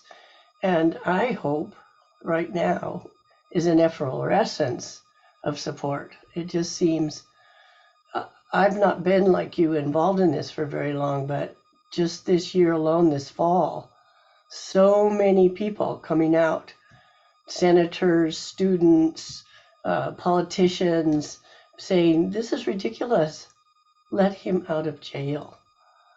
So I think, I don't know, I hope that it's really growing to that, to culmination, to something happening for him to be let free. Thank you, Donna, for all that you do. Thank you so much, Colleen. So, maybe also, Colleen, you could talk a little bit more, because Liza mentioned a little bit about Juristac, but maybe you'd like to talk a little bit more about the struggle to protect Juristac that the Amamutsun tribal band have been in for a long time now. Yeah, they've been involved since 2015, when the land was bought on a bankruptcy sale by this businessman down in San Diego, and they are trying to get a gravel mine approved for this beautiful piece of land on the southern toe of the Santa Cruz Mountains west of Gilroy. And it is their sacred lands for the last 10,000 years. They are an unlanded tribe. They don't have they don't have land, but they are the most doughty group of people that I have ever met. They've set up a land trust. They're recovering their language. They're working on recovering much of their ceremonies, their songs. Their youth are very active. They have a stewardship corps. They are working hard and diligently to have access to their traditional lands, and they have what do they call MOUs, measures with different parks and trusts. Memo of understanding. Thank you. Memos of understanding over 170,000 acres in their traditional lands. So they are doing what they can, but Juristac is the heart of their country, the heart of their tribe, and it would be an absolute travesty to have a mine built in the middle of that. And I think they've grasped, they've garnered the support of our region. We've just finished up on a period of time to comment on the draft environmental impact statement, and we're hearing that thousands of people submitted comments. There are 23,000 people who have signed a petition. There are 5 cities who have passed unanimous resolutions. There's another county who just passed a resolution, Santa Cruz. And I think that the Board of Supervisors cannot ignore this. We'll see. I mean, I've seen horrible things done in the name of progress and jobs. But I hope that the huge swath of support will really have an effort. And if I'll put in an email that you can send if you want to get on the mailing list to get information about Juristac. I'll give you the website and the email. So we'd love to have you join us. Thank you, Colleen. So the South Bay Indigenous Solidarity Group, we meet via Zoom the first Thursday of every month starting at 7. So there is also another group up in Santa Cruz called Friends of Juristac, and they meet, I think, on the 3rd Thursday of the month. But you don't have to live in Silicon Valley or in Santa Cruz to join. In addition to what Colleen talked about, Juristac is so the campaign that is the Amamutsan tribal band currently are focusing their campaign on this area that's called the name jumped out of my head, but the area where they want to build this horrible open pit sand and gravel mine. And there are other areas that are part of Juristac that are also under imminent desecration by people who are called developers, that I call them destructionists. So the Amamutsan tribal band. What did you say you call them, Donna? Destructionists. They're not developers. They are destroying and destructing and yeah, that's right. So there's some of the areas that have already been voted on, and it was given the okay by those counties to desecrate and destroy. So one is called Bedabel, and I'm not remembering all the other ones, but it's really sad. It's more than sad. It is a crime. It's a war crime. It's a crime against humanity, and it's a crime against peace. That sacred land is up for sale to be destroyed and desecrated. And it's not just the Amamutsan tribal band who are dealing with this. It's everywhere, right? It's everywhere on this land, and it's everywhere throughout the world where indigenous people are under attack.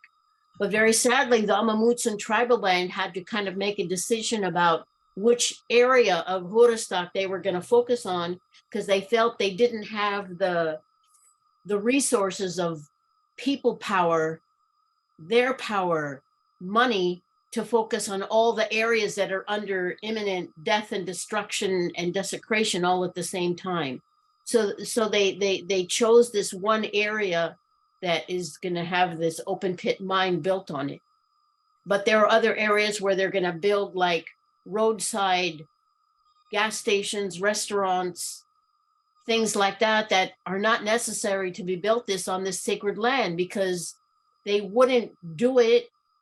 They wouldn't tear down like this St. Joseph Basilica in downtown San Jose.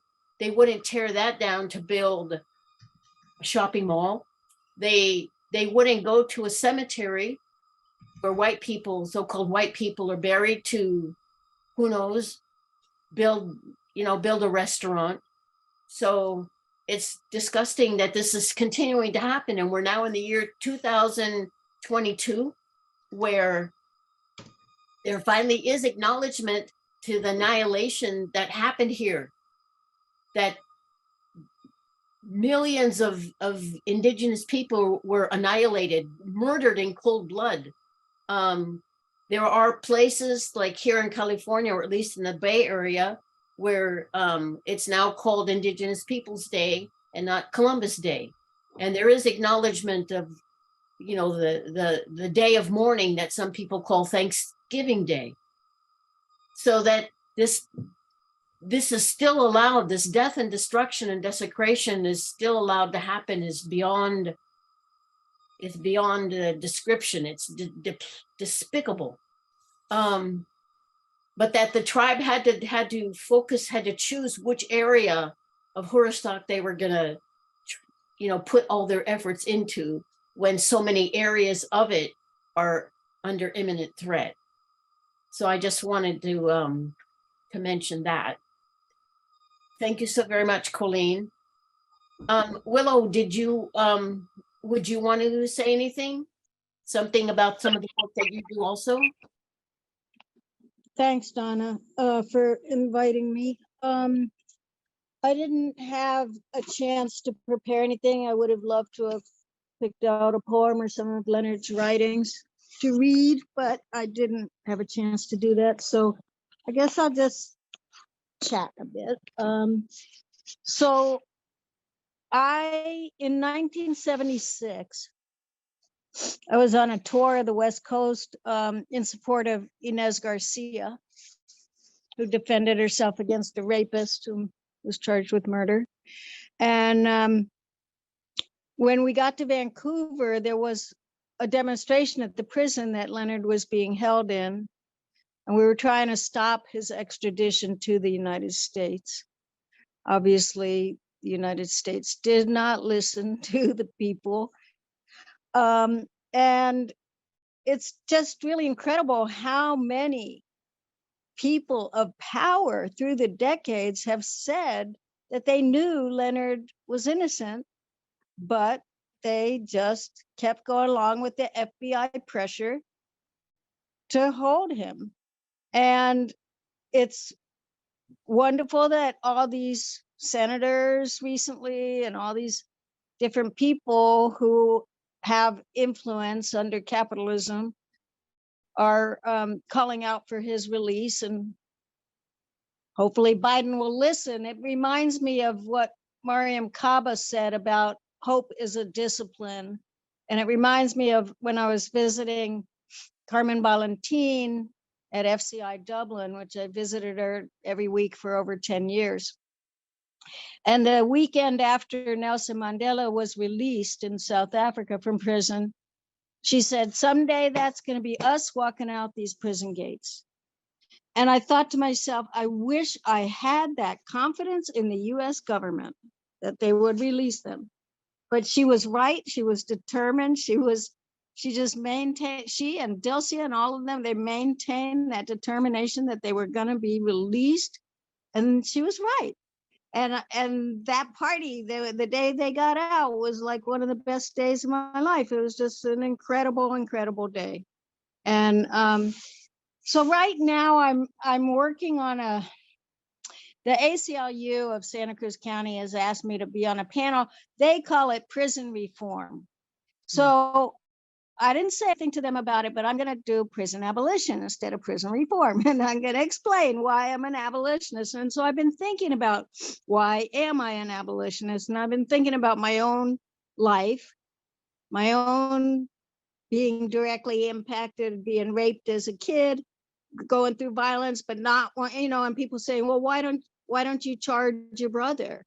Why don't you, what's the, my mind's going blank on the statute of limitations, and it's like, so I've been really thinking about in a personal way about what were the things that made me see things this way. And Inez was a huge influence because she was very involved with the Puerto Rican independence movement, with other political prisoners, I remember right before we went up on that trip for Inez, Angela Davis spoke on behalf of the Defense Committee to free Inez and all political prisoners. And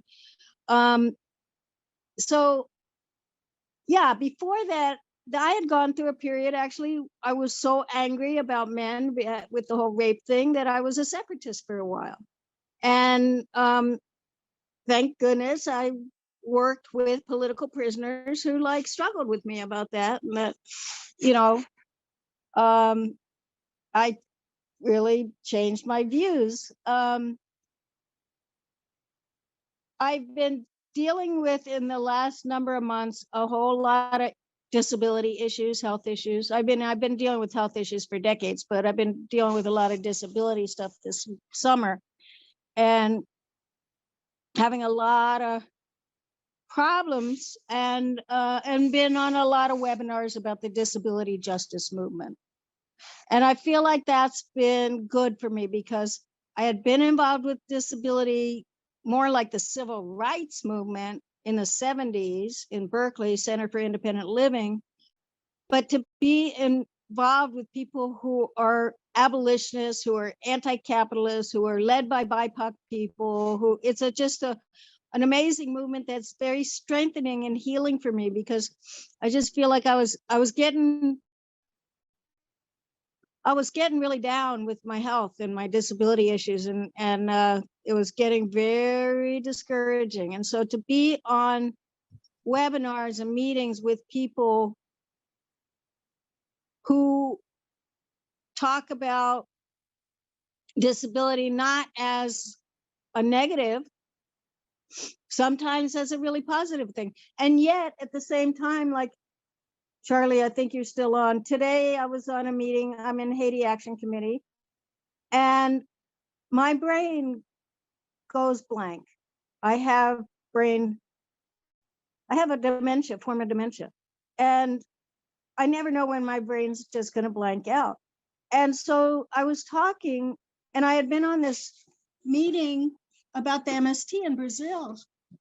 And my brain just completely forgot that the horrible role that Brazil played in MINUSTA, in occupying Haiti. And that Brazil led the MINUSTA forces of the occupation. And it's like, it's so weird to like know something very well, but then completely forget it. Like for a few days, it didn't hit me, and people had to like remind me and then send me, thank you, Charlie, for sending some stuff, some articles to read. So anyway, that's kind of what's been going on with me. I'm trying to figure out how to write about prison abolition in a way where I can tell my story and explain why that led me to the analysis that I have and the praxis that I have, that I'm not a damn prison reformist. I am an abolitionist. I loved when I would go on your radio show, Donna, and we would talk about that and lots of other things too. So thank you, everybody. Thank you so much, Willow. So we have like about 16 minutes left. So I would like to, I hope it's okay that I speak a little bit more about Palestine. Can I just say, I'm going to jump off, and I'm just so grateful to all of you and I'm just going to pop off. I was going to leave a note. I just wanted to reiterate for John and folks who weren't on that we're having an action in San Francisco on December 13th at Tuesday at City Hall, noon, the steps with the Board of Supervisors and Indigenous and human rights leaders and community calling on Biden to free Leonard. And because the resolution that passed unanimously through the Board of Supervisors was last February, but there wasn't really an action. There was an event, but I just wanted to see something at City Hall and also with all this momentum. So hope to see many of you there. I'm going to jump off. Thank you so much. And Carol, I don't know, I think you live across the bridge. You're in the East Bay? I live in Fremont. Oh, okay. Maybe see you there. Maybe see many of you there. Much love. Excited to be in community with you. And thank you for inviting me. And see you, Free Leonard. Thank you. Thank you so very much, G. Sure. Yeah, Thank you for joining us. Yeah, and that's I don't really have a flyer that can go into the chat, but there's a tweet. Cool. Hi, thank you. Okay, thank you. Bye-bye. Trujillo, I see you have your hand up. Yes, unmute yourself, please. Thank you so much. I got my brother, Guy Cayley, right here with me, and he would like to say words. We have very bad connection, and he couldn't get connected to the Zoom meeting, but he's here. Yes, I just wanted to check in and let you guys know I was also a marcher with Trujillo. His wife Patty is here as well, and she was a marcher. We just wanted to show our support and log in and let you know that we're here paying attention and listening, and that we're grateful for this format. And I definitely will be there in San Francisco on Tuesday on the 13th. I've also been volunteering for quite a few other things in the last 15 years, so some of you may know me. I think it's just more important to pay attention to what's really important here. Acknowledge the people, the tribes, the lands, and stick together as a community. So yeah, I've been working a lot with AIM, and I am a Talawa Irish Scottish descent. So I just wanted to say thank you for this format and let you all know that I'm here in support and unity. Thank you. Thank you very, very much. Carol, you expressed a request to read something from Leonard.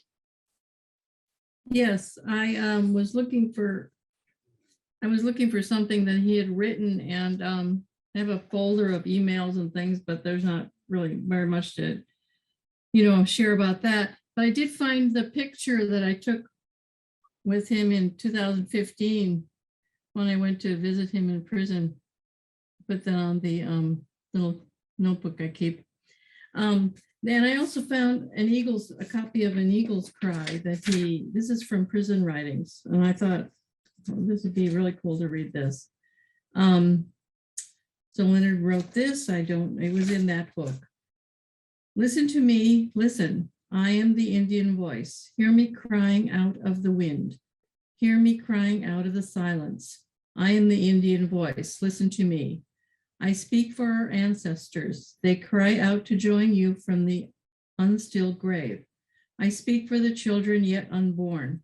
They cry out to you from the unspoken silence.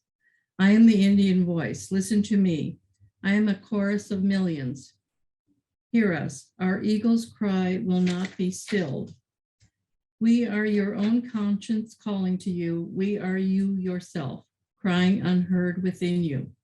Let my unheard voice be heard.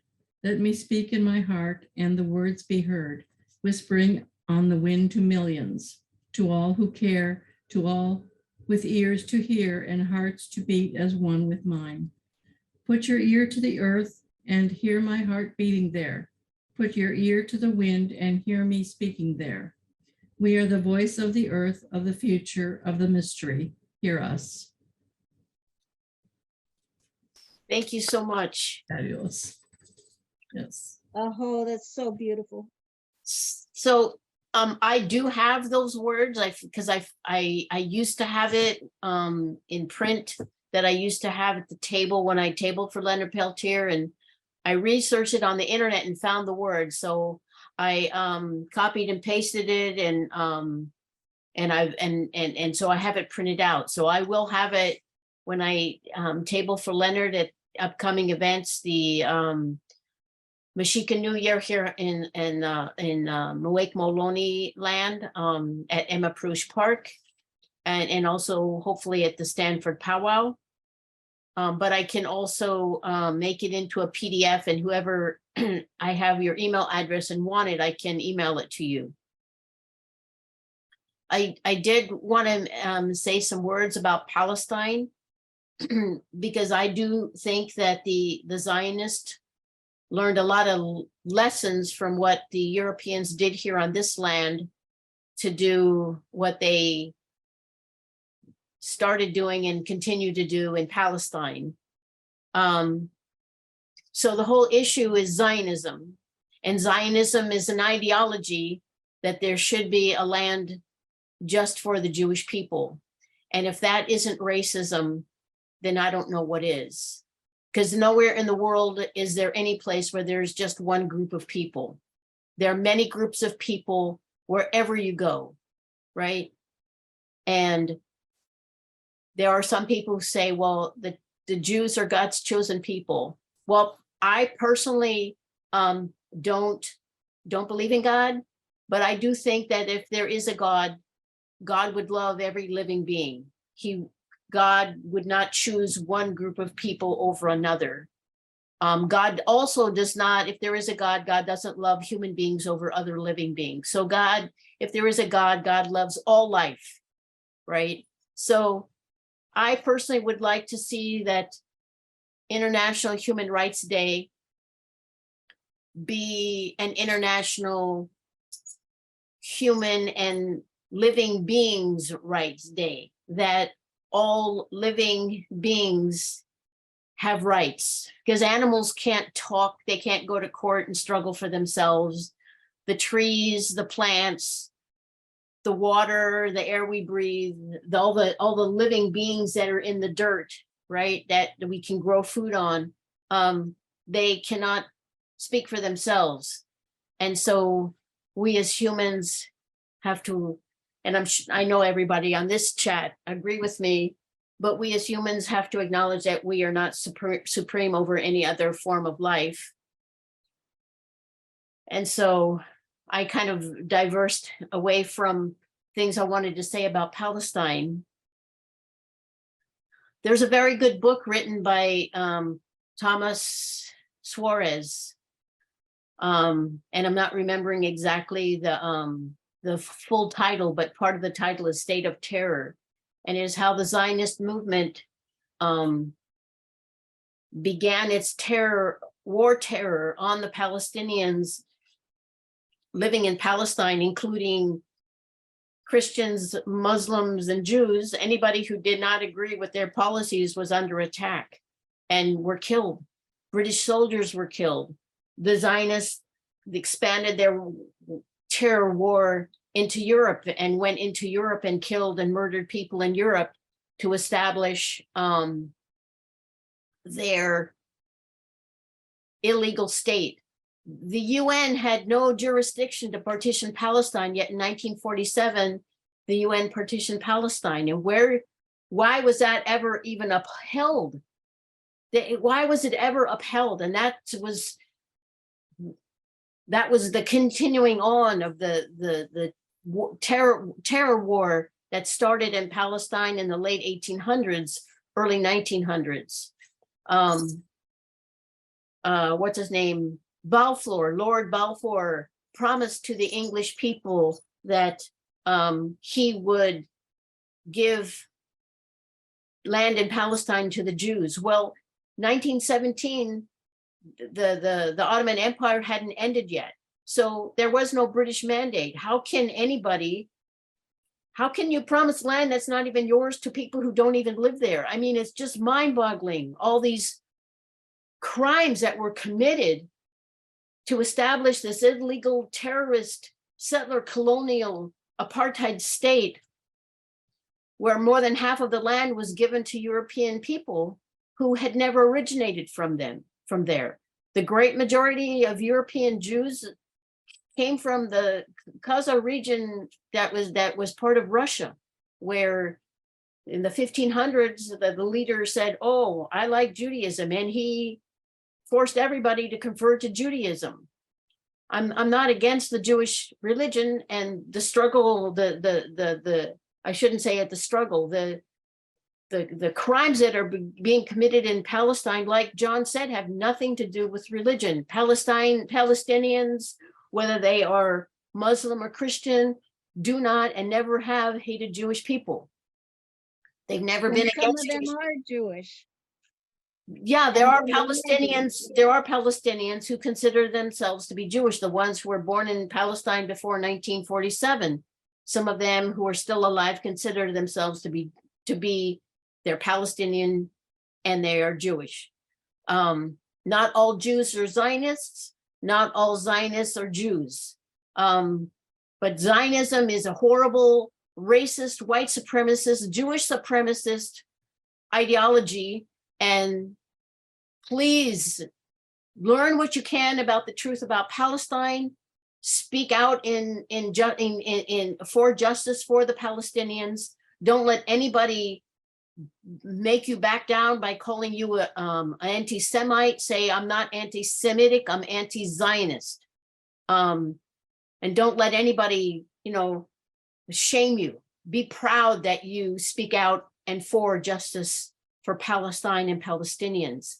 And we have to all realize that all these struggles are connected. The powers that be want us to think, oh, we can only focus on one issue, but no, it's all connected.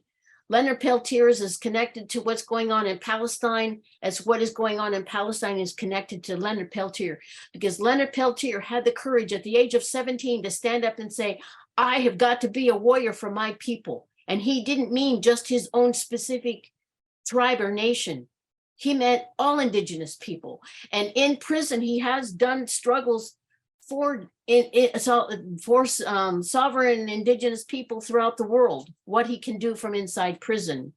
And somebody I once spoke to who knew Leonard Peltier said that it is a devastation for him that he has had to spend all these years in prison, preventing him from doing the work he really wanted to do with his life. So anyway, I've really taken up a lot of time. So we still have like 3 minutes left. Are there any other people who would like to make some comments before we finish? I would just say that in relation to what you just said, there's a new court case. I believe it's in the court now that would rule anti-Zionism to be anti-Semitism in the U.S. in a district court here. I think it's around San Francisco State. Do you know, Joe? You were nodding your head. I was just nodding in support. Okay. Well, there are throughout the United States, there are court cases like that. And of course, in the world, and I think in Europe, they have passed laws like that. So I know that there's this, they're trying to pass a ruling regarding what anti-Semitism is, and that if you make criticism against Israel, you are anti-Semitic. So they're trying to pass these ridiculous laws. We just have to, if the law gets passed, we have to stand up and not abide by it. We just have to stand up and not abide by it. I do my best to boycott as many companies that benefit from the occupation of Palestine. It's very difficult because it seems to me every company that exists in the United States is also based in what's called Israel. So every company benefits from the illegal Israeli occupation of Palestine. But let's look at what the United States benefits from, right? The United States is probably the worst purveyor of violence in the world today, right? Starting wars wherever they can because the companies that build weapons are making millions off of it. Anyway, any other comments people would like to make before we finish? And I want to again thank each and every one of you and all the people who have left already for joining in today, because it would have been really boring if I was the only one. So I want to add to what you were just saying, Donna, but I was just wondering if they include self-hating Jews, so-called, in these legislations as anti-Semitic. And I hate that term anti-Semitic because Palestinians are Semites. That's And right. That is such a racist term itself. Yes. So let me explain further about that. So you're a Semite because of the language you speak. So people who speak Arabic, people who speak, I forget what other Semitic languages are, but European languages are not Semitic languages. and the Jews who came from Europe, where anti-Semitism, the whole word of anti-Semitism started. I don't remember how that whole thing got started, calling Jews anti-Semitic, calling Jews Semites, and calling people who don't like or hate Jews anti-Semitic. Yes, Jennifer, please unmute.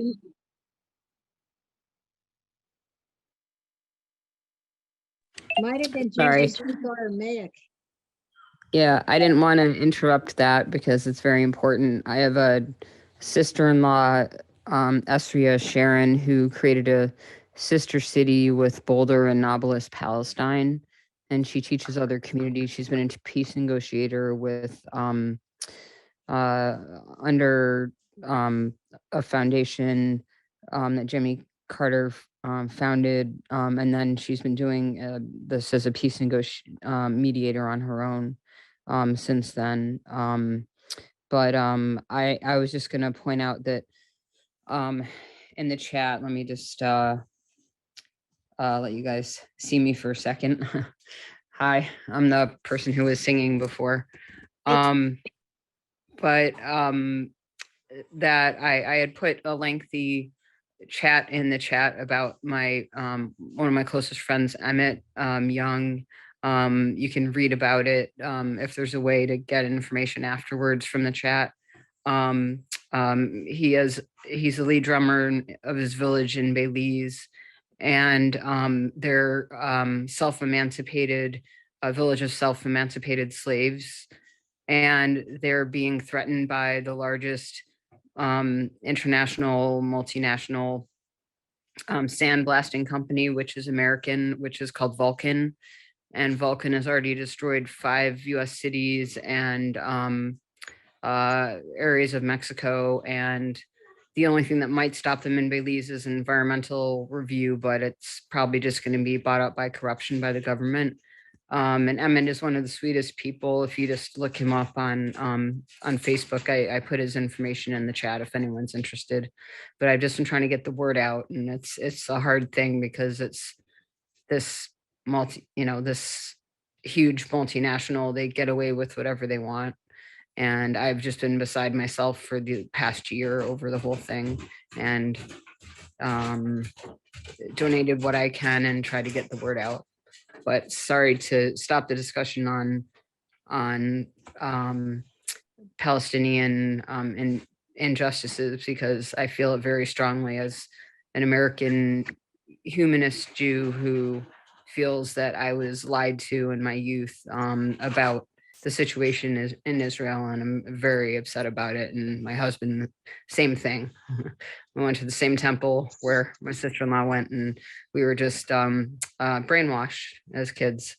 Yeah. The reality of what has been going on there, and just really upset about it, and made sure our kids know, who are now 18 and 20, know the situation. But it's just sad how many Jews there are who are so conservative and who have money. Like someone had made it very difficult for my sister-in-law to pass the excuse me, I forgot I was on video to pass the sister city program that she created in Boulder, Colorado, with Nablus, just because they had the wealth, and they had the whatever connections, and she did persevere, and she won. And this was several years ago. She was also interviewed on Democracy Now!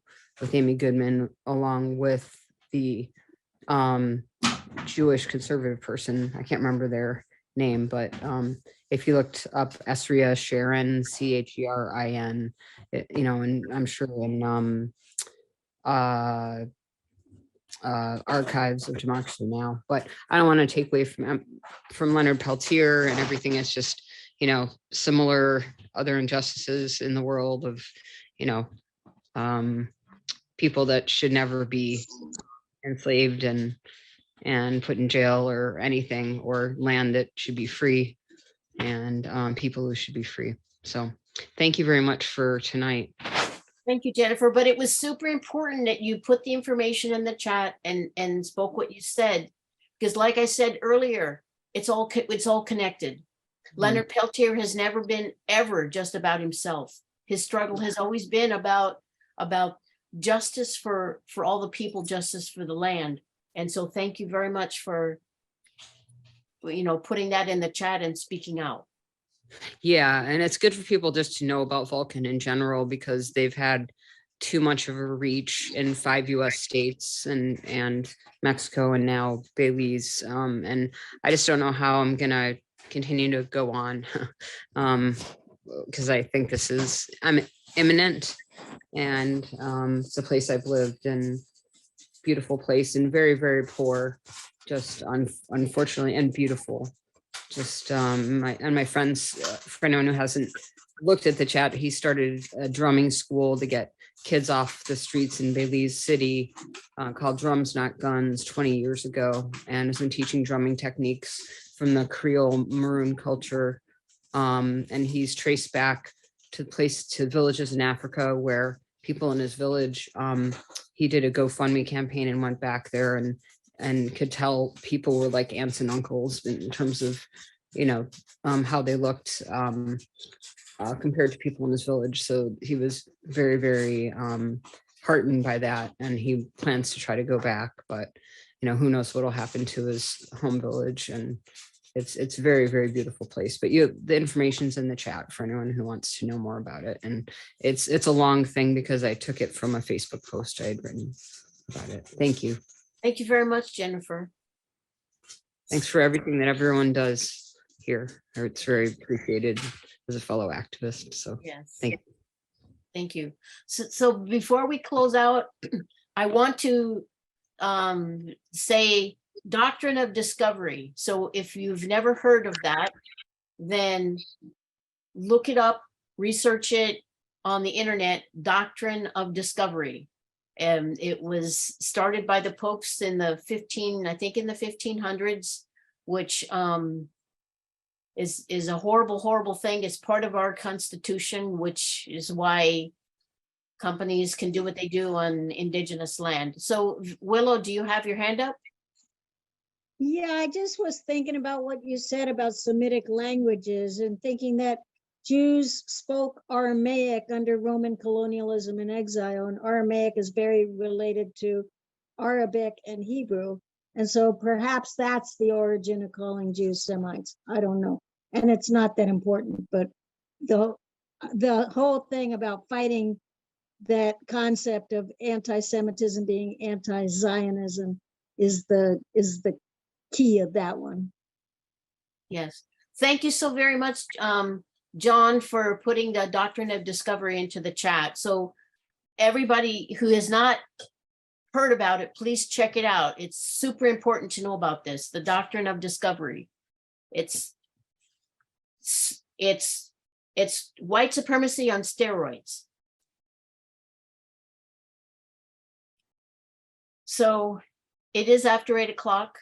It's okay that we go after, but I don't want to also take up people's time. So is there anybody else who has any closing comments they'd like to make about Leonard or about themselves or about something else?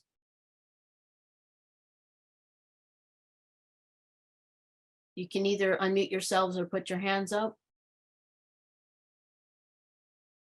Okay. So I want to thank you, everybody, so very, very much for joining in tonight and staying through, and everything everybody has shared and spoken and read, sung. I am just so very deeply grateful. Leonard Peltier Support Group Silicon Valley will have some kind of event for Leonard on the 5th of February 2023, which is the anniversary of his illegal arrest up in Canada, because arresting him for a crime he didn't commit is a crime. I don't know yet what we're going to do, but I plan on talking with Carol and we'll discuss it. Maybe a few other people will join in on us, and we'll come up with ideas about what to do to honor Leonard on that day, unless by some wonderful miracle, Biden gets a spine and sends Leonard Peltier home. So, but for those of you who pray that Biden gets a spine and releases Leonard, that he does the right thing, and otherwise have to send tons of positive thoughts to Biden telling him it's time that Leonard goes home. We don't want him dying in prison.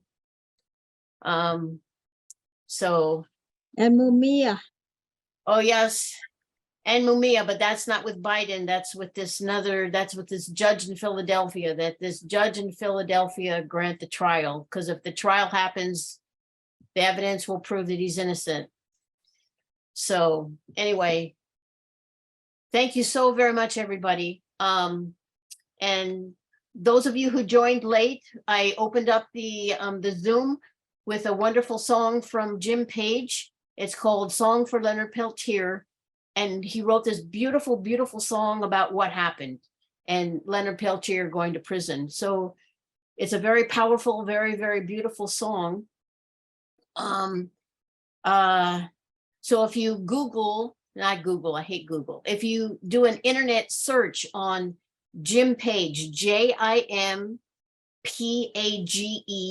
Song for Leonard Peltier, you'll find it on YouTube.